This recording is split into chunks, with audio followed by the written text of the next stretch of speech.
Hey there, it's Matt, Techno Evangelist vlog, and we're on day. God, have I done this for 6 days straight? That's pretty amazing. Hold on, I gotta turn this screen around because I always stare at the screen rather than at the lens. I'm gonna get used to that. I am in Plano, Texas. I'm here for Saturn conference.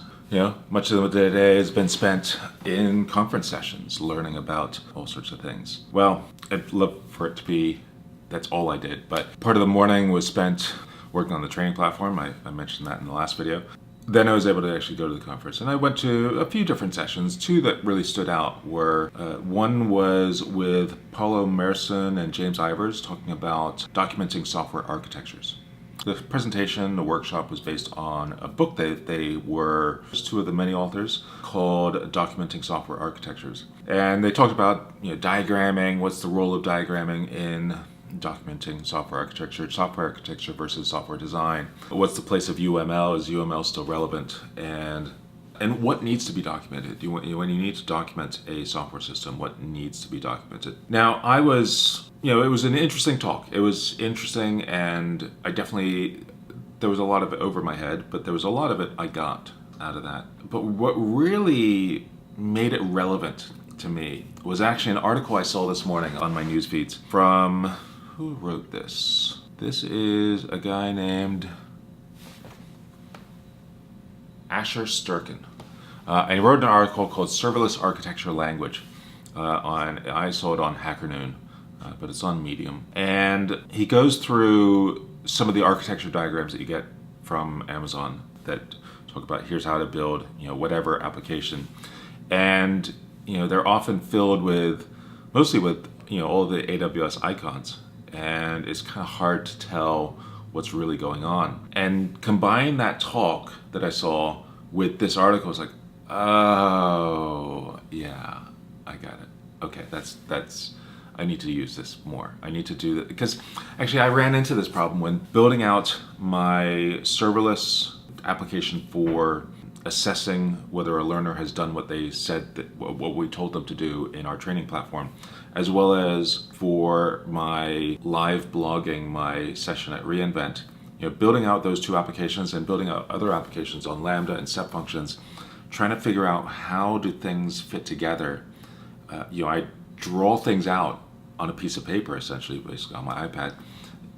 And now that I don't know why I didn't clue in before, but I finally clued into this idea of these software architecture diagrams. And UML, I don't know, maybe, yeah, maybe that's for me too. But definitely this article makes it kind of combines those two things, makes it clearer in my head about how this is valuable to me specifically.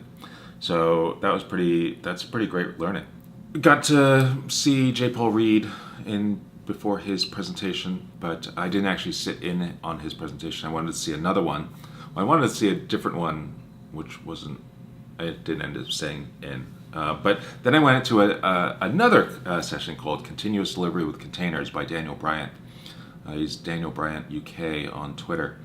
He mentioned all sorts of tools that were amazing, and I look forward to. I scribbled down some notes, but I look forward to seeing his slides, which are not up yet, but should be up very soon. The talk was Continuous Delivery with Containers, Good, Bad, and Ugly. There are a few slide decks up on his SlideShare, but they don't mention any of the tools that he mentioned. So things like Container Diff and Claire. Claire looks really cool for security analysis of your containers and all the layers that it relies on. So that's really neat. There was Ambassador, which is a tool that his company produces. And there were a bunch of other tools that were really interesting looking, and definitely something I need to take a look at. So those are the kinds of things I learned yesterday. Today I'm getting ready for my presentation, adding in some extra content, because that's what you do on the day of your presentation. You add new content that you've never delivered before, just to keep things exciting.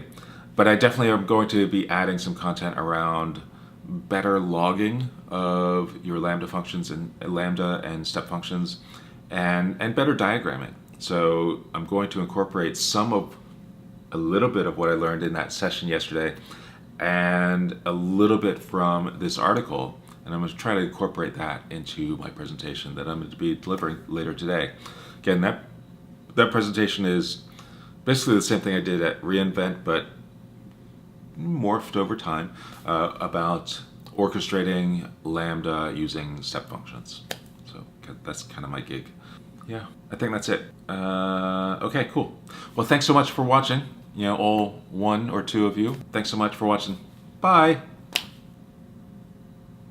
Maybe I should get up. That just waving at the camera, that's a little awkward. Maybe I should get up and leave. Okay, bye.